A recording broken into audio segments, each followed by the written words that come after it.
kingdom on the north, and the other one is going to be the Judean kingdom in the south. The king of the Israelite kingdom in the north is going to be called Jeroboam. Yerovam.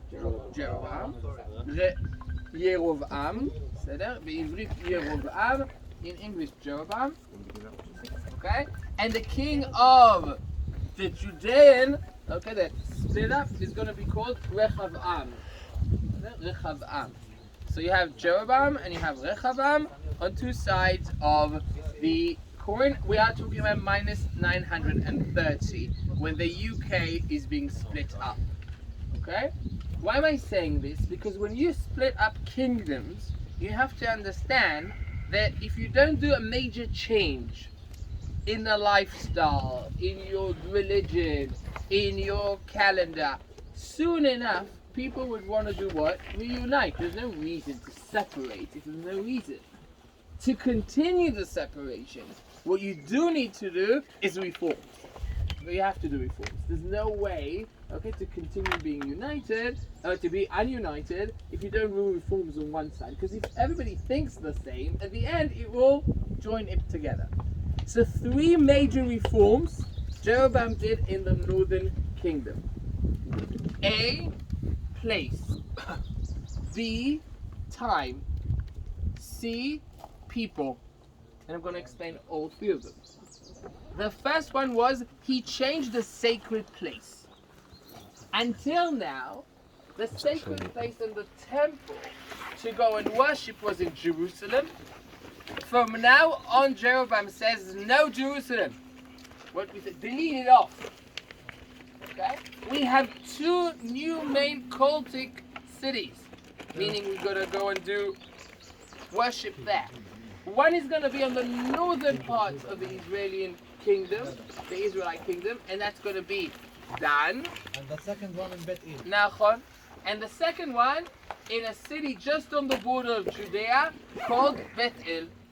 So he has 2 new cultic cities. Used to be Jerusalem, from now on, not going to Jerusalem. What did he build in these places? It says in the Bible, in the book of Kings, chapter 12, Kings 8, Kings 1, he says that he built a calf, a golden calf. And he put it on a stage, a big stage. And then next to it, he's going to build an altar.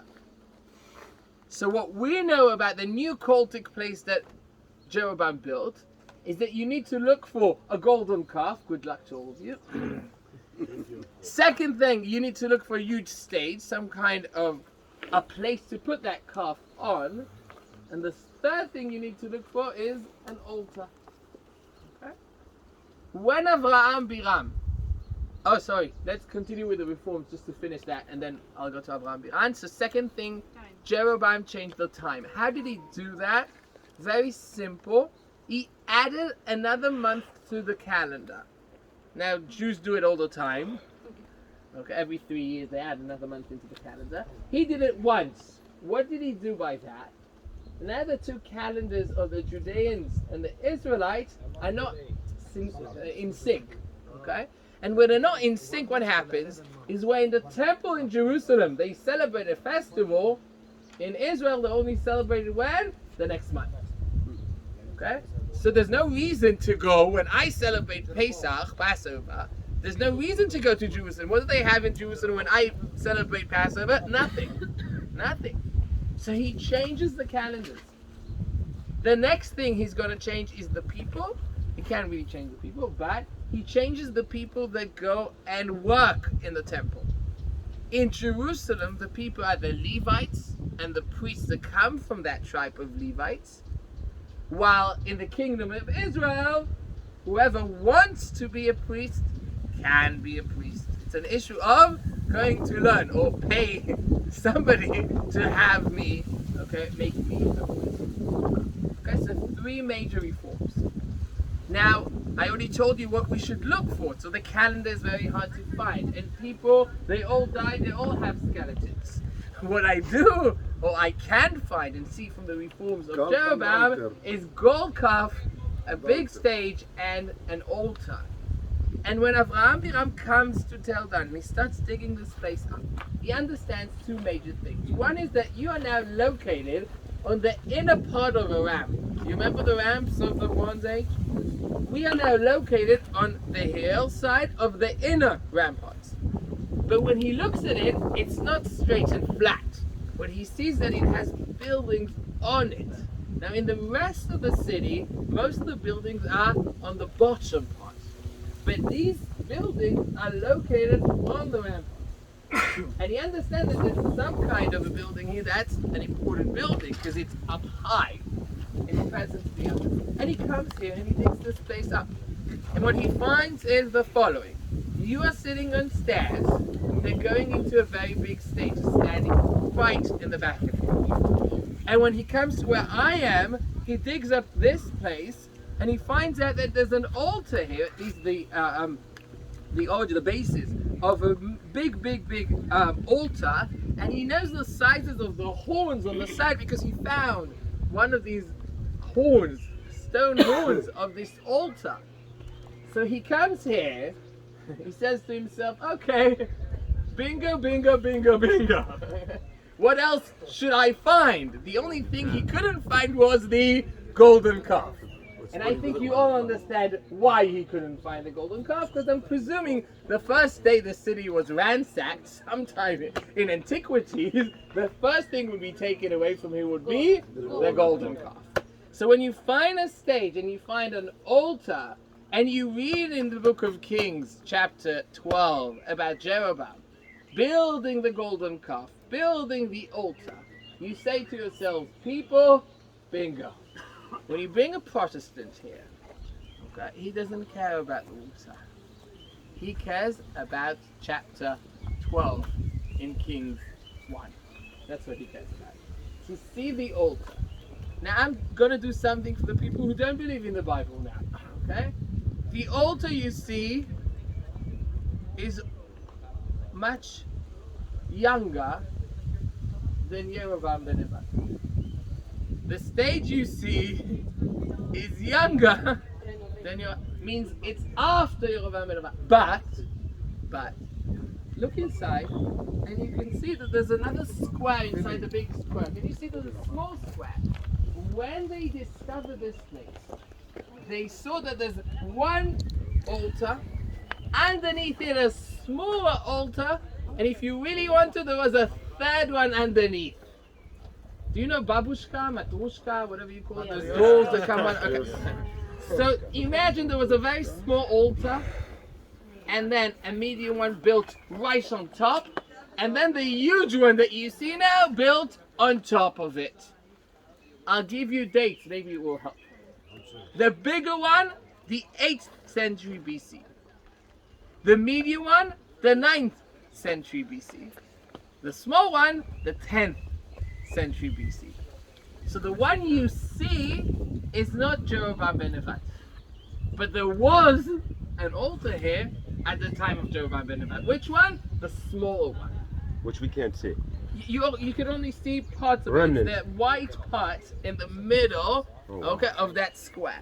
So you can't see all of it, but you can see part of it. Now, does it really, a Protestant who comes to see that, would you show him those 4 stones? Question, what you should do. You have a lot of knowledge. Not all of it you have to share with the people you bring here. Think of what you share with who. The stage behind you is exactly the same. It has 3 levels. Again, small one, medium one, and big one, 8, 9, and 10, roughly. Okay, I'm doing it very simple, not to make everything here go berserk. Not altar, but a stage where you would put the golden calf on top. So it just raises the god up. Okay, it gives it a better position, I would say, okay, from the altar. What's more important in this place of Protestants is, of course, it's, as I told you, Kings 1, chapter 12, but is this inscription Greek? That was found right here behind you in this big stage. First of all, it's in Greek. What does it mean that it's in Greek? That this place, even if you see it in the 8th century, people used to come here at least until the Hellenistic period. Okay?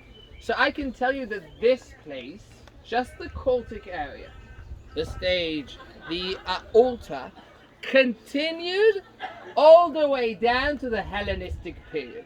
Okay? Now, it's not important because of the Greek on the sign. It is important what the Greek says. It's not only in Greek, it's in Aramaic too. Here, down here, you can see a line in Aramaic. And I'm just going to free translate it to you, okay? Zileos, it's the name of a person, and he's very Greek. Vowed, he gave some kind of a donation to the god that resides in Dan. Again, somebody named Zileos gave a vow to the god that resides in Dan. And why is this inscription so important to me? Because this is a major bingo. It's an inscription that tells you that here in the Hellenistic period, people thought is where the city of Dan. You remember the fourth one I had? You have historical geographic resources, you have archaeology, you have a preservation of the name, and you have an inscription that tells you the name of the city. Bingo, bingo, bingo, bingo. I won, I can go home. Okay? One of the only places that I can tell you that the name of the city is mentioned in an inscription that was found in the site itself. Okay? So I'm in Dan, I have no argument. No doubt. Nobody, no doubt. No argument, no doubt. It's perfect. It's 100% for But sure. the inscription was It was 500 later, found when they 500. dug up this area of the stage. It was found. It wasn't connected to anything. I'm saying, but it was 500 years after. So you're this was right, but done. first of all, let's do this. It's not 500 because the stage is It's the 8th century, and this could be the 4th century. So 400 years, and you can make it 3. But that's not important. In ancient times, what do they think about this place? They thought That it was it's done. done. They already have that. They think that it's done. Now you can see that this was a cultic place in ancient times. If you do look at the reports Avram Biran went, he shows you that in the Persian period there was movement here, and in the Hellenistic, meaning it continued all the way down. Now I do want to say one thing, and we're gonna go because time is of essence. One last place, and we'll go out of Dan and go and eat lunch. I know I hear your stomachs; they're already rumbling. Okay.